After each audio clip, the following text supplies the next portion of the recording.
Ouais, salut tout le monde. Vous m'excusez pour ce petit minute d'instant de pause.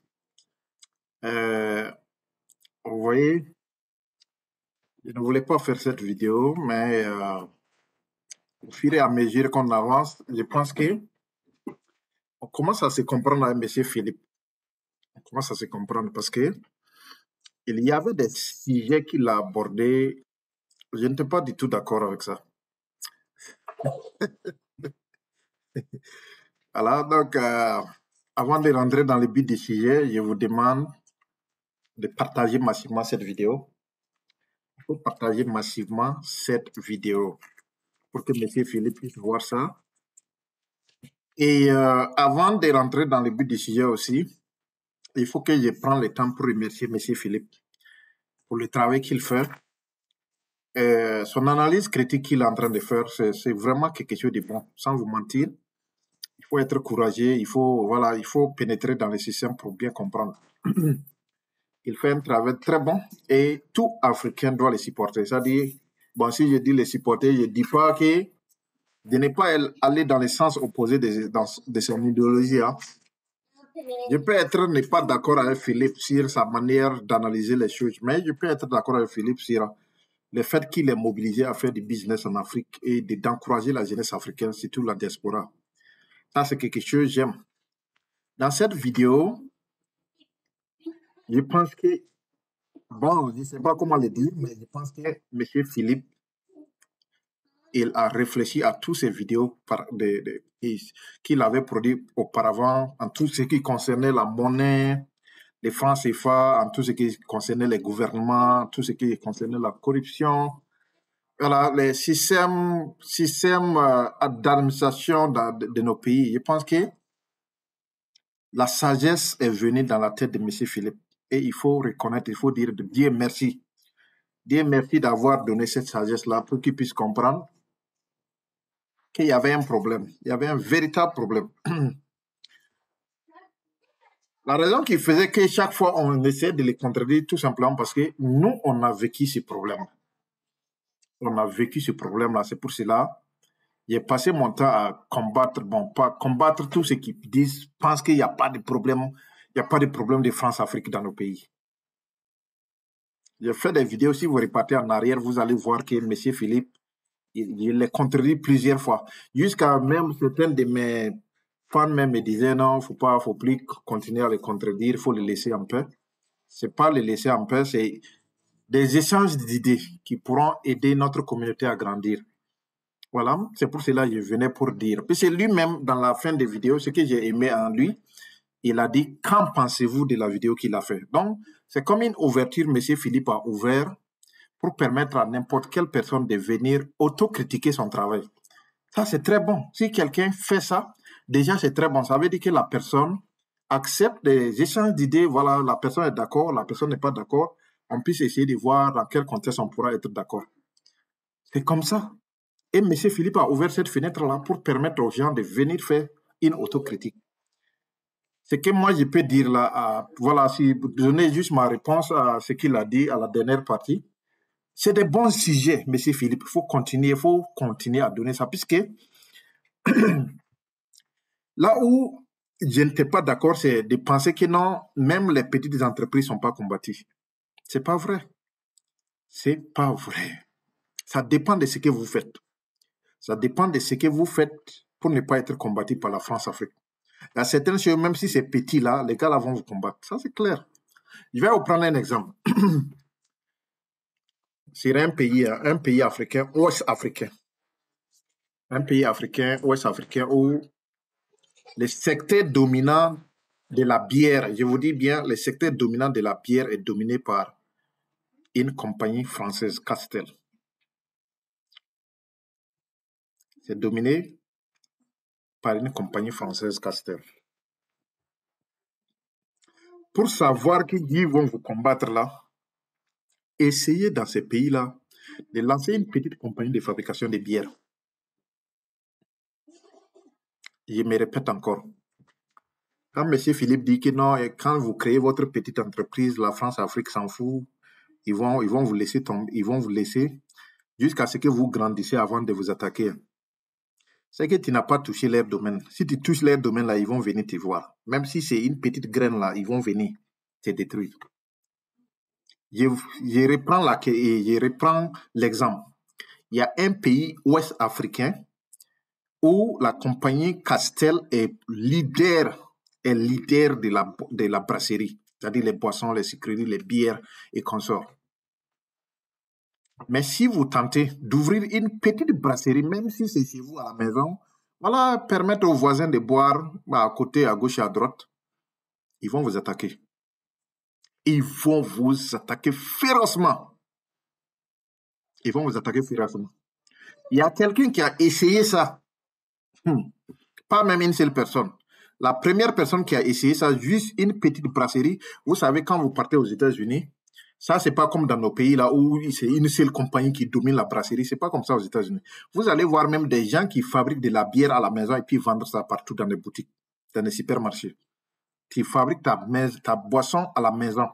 Ils sont certifiés. Tu pars, tu déposes ton certificat pour qu'on puisse amener des agents d'hygiène pour vérifier si toutes les installations sont aux normes standards. On te certifie de fabriquer la boisson, la bière chez toi et puis mettre ça dans les magasins, supermarchés. Ça fait que vous allez vous retrouver avec plus de centaines de milliers de brasseurs, c'est-à-dire brasseurs aux États-Unis. Mais en Afrique, si vous tentez ça, votre maison, mais ils vont venir vendre ça. Votre maison où vous voulez installer votre brasserie là, ils vont venir vendre ça parce que tout simplement, le monopole est géré par la compagnie Castel. Si vous tentez, vous êtes mort. Ils vont vous causer tous ces tas de problèmes. Il y a une autre compagnie, mais ça, ce n'était pas un individu, c'était une compagnie. Quelqu'un qui avait eu un crédit bancaire et puis même soutenu par l'État. Hein. Les pays dont je parle là, c'est toujours ces pays-là.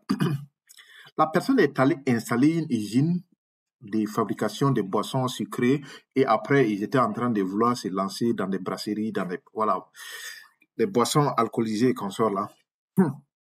Vous savez ce qui s'est passé? Cette compagnie a existé seulement 3 mois. Ils ont tout fermé. La banque, ils ont commencé par la banque auquel il a eu crédit pour ouvrir l'usine. L'attaquer, les chicoter bien. Les gars ont fermé. Une compagnie de brasserie, 3 mois d'ouverture, après ils ont fermé. Je prends l'exemple encore, un dernier exemple. Il y a quelqu'un qui a essayé de faire de la boisson traditionnelle. C'est-à-dire chez nous, voilà, dans ces pays où on fait les vins de palme, les vins de rognier, les côtes, des trucs et comme ça. Il y a quelqu'un qui a essayé. Puisque quand vous faites ça traditionnellement, ils ne vont pas vous déranger. Vous allez faire votre truc, des bandits, vous allez faire des palmes de vin traditionnels au champ, boire, il n'y a pas de problème. Mais les jours que vous allez vouloir mettre ça comme une petite unité de production pour pouvoir vendre ça au marché, ça c'est moi vous aurez ce problème-là. Donc, la personne a essayé de vouloir au moins aider les paysans, puisque ce sont les paysans qui font ces vins de palme-là, les trucs. La personne a construit une petite unité de transformation de ces vins pour juste vouloir faire de la bière avec ça. Il a été attaqué et détruit complètement, sans même à ce qu'il soit germé, même comme une graine. Donc, moi, ça me fait mal quand quelqu'un me dit non, il faut juste venir faire parce que la France, l'Afrique, ils ne vont pas vous déranger. Ça dépend du domaine où vous touchez. Lorsque vous touchez leur domaine, ils vont vous écraser. Et c'est ça qui a été notre lutte. Quand on parle de ça, c'est tout ça qui a été notre lutte pendant des années. Tant que vous ne parlez pas de ces problèmes-là, on ne peut pas résoudre un problème qui n'existe pas. Il faut d'abord reconnaître que les problèmes existent. Tant qu'on ne reconnaît pas que les problèmes n'existent pas, ce serait très difficile de trouver une solution. Même Philippe qui a commencé son business de voitures là, il faut grandir. Tu vas les croiser dans ton chemin. À moins qu'on vienne ensemble comme une famille pour te soutenir, les gars vont te mettre des bateaux dans les roues. Vous voyez? C'est ce système-là où il faut dénoncer. Les grands entrepreneurs, qu'ils soient agronomes, qu'ils soient dans le domaine d'agro-business ou bien dans le domaine des transports, il faut que les gens dénoncent ces systèmes-là. Sans ça, on n'aura pas des industriels africains, purement africains. Vous voyez? Donc, mais je suis d'avis avec toi que les gens ne doivent pas se décourager, dire qu'à cause de ces systèmes, moi, je ne viens pas en Afrique. Les gens ne doivent pas faire ça. Voilà, il faut venir d'abord et qu'on puisse d'abord, voilà, tu crées ta boîte. Si tu as des problèmes, voilà, tu puisses dénoncer ça pour qu'on puisse t'aider. Alors, sinon, il y a des Africains qui ont réussi, qui ont des business, qui ont des industries. Oui, donc ça va. Donc, il faut les faire. Vous voyez. C'est dans le même domaine. Bon, par exemple, l'hôtellerie, je vois quelqu'un qui a percé dans ce domaine, mais lui-même, il a eu des problèmes. Lui, il s'est centré sur le panafricanisme pour bâtir son empire d'hôtel. Azalea Hôtel Indépendant. Cherchez les propriétaires, écoutez ses interviews. Il va vous parler du panafricanisme. C'est sur cette base qu'il a bâti ses hôtels. Les Africains devraient être fiers de partir dans ces hôtels-là que d'aller dormir dans des hôtels étrangers. Vous voyez, pour supporter ces gars-là, parce qu'il a même laissé ses études aux États-Unis pour rentrer au pays, aller bâtir un empire même qui commence à faire de la compétition internationale dans le domaine de l'hôtellerie dans nos pays. Azalea Hôtel, Azalea Hôtel. Cherchez les propriétaires pour voir. Ces gens ont eu des problèmes, mais il n'a pas abandonné. Il n'a pas abandonné. Vous voyez? C'est la même chose que l'affaire des francs CFA, parce que quand je vois dans les vidéos de M. Philippe, il dit non, les francs CFA, ça ne peut pas empêcher quelqu'un de faire du business. Mais vous vous contredisez. L'exemple de Dangote. Si vous voyez que la pression, ils mettent beaucoup de pression sur Macky Sall, c'est parce qu'on tient Macky Sall quelque part. Si on dit OK, parce que tu refuses de sceller ce deal-là, tes avoirs dans les comptes de France, là, on va bloquer ça. Macky Sall peut pas faire quelque chose. Donc, il faut connaître que c'est toute une chaîne. Les jours que vous ouvrez votre brasserie et que vous êtes en compétition avec Castel, Castel fait coup de téléphone à l'Élysée. Le président de l'Élysée appelle le président africain là pour lui dire OK, il faut gérer cette situation. Sinon, vos avoirs qui sont en Banque de France, là, on va bloquer ça. Vous allez faire comment? Il faut comprendre ces mécanismes-là. Tant que vous ne comprenez pas la chaîne, ils ont tellement fait ça sous forme d'une chaîne. Et tant que cette chaîne-là, vous n'avez pas coupé ça, c'est très difficile. Il faut que la jeunesse africaine comprenne cette chaîne-là. Tant que vous ne comprenez pas ça, on va tourner en rond. Vous allez faire des restaurants, vous allez faire des hôtels, mais vous allez croiser leur chemin. Ils vont vous écraser. Donc, voilà. Donc, c'était une manière pour répondre à M. Philippe et lui dire merci pour voilà, ce qu'il est en train de faire. C'est vraiment très merveilleux. J'ai écouté la vidéo jusqu'à la fin. Pour une première fois, j'ai écouté sa vidéo jusqu'à la fin. Et j'ai été émerveillé par voilà, sa manière, l'argumentation qu'il a présentée, qui est à saluer. Voilà, c'est à saluer. C'est aux Africains de consommer. Aidez M. Philippe à consommer ses produits. Si vous partez à Abidjan, voilà, et voilà, j'étais même là la semaine passée. Donc, il faut consommer les services de M. Philippe, l'aider à bâtir un empire de transport voilà, dans cette zone d'Afrique-là. Et ce qui pourra vraiment nous faire du bien. Donc, excellente journée à vous tous. N'oubliez pas de partager la vidéo pour l'aider à voir ça, parce que c'est très important. Comme lui-même, il nous a donné la permission pour faire son autocritique. Voilà, telle était ma contribution. Sinon, il y a ces problèmes-là et le mal est très profond. Le mal est très profond tant que c'est nos présidents africains. Et ils ne se soucient pas des entrepreneurs africains. Ils ne se soucient pas des innovateurs africains. Ils vont les laisser comme ça, voilà, jeter. Alors que les autres pays, quand ils ont un petit problème, ils appellent leur président. Mais nos pays africains, là, ah, mon frère, nos leaders, là, vraiment, c'est pas... Bon, vraiment, toutes mes excuses, hein, mais vraiment, ça fait très mal que dans un monde où chacun se bat pour son peuple, chacun se bat pour sa race, mais ces gens-là ne comprennent rien du tout. Donc, ça fait que c'est très mal et ils nous ont laissés tout seuls. Si on a un problème, on va nous écraser.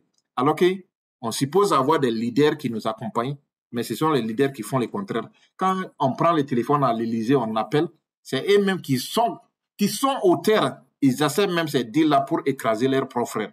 Vous voyez que c'est un véritable problème. Dans ce 21e siècle-là, ça doit cesser, ça doit s'arrêter. Voilà. Donc, passez une excellente journée. Partagez massivement la vidéo pour donner votre contribution. Voilà, merci et bye bye.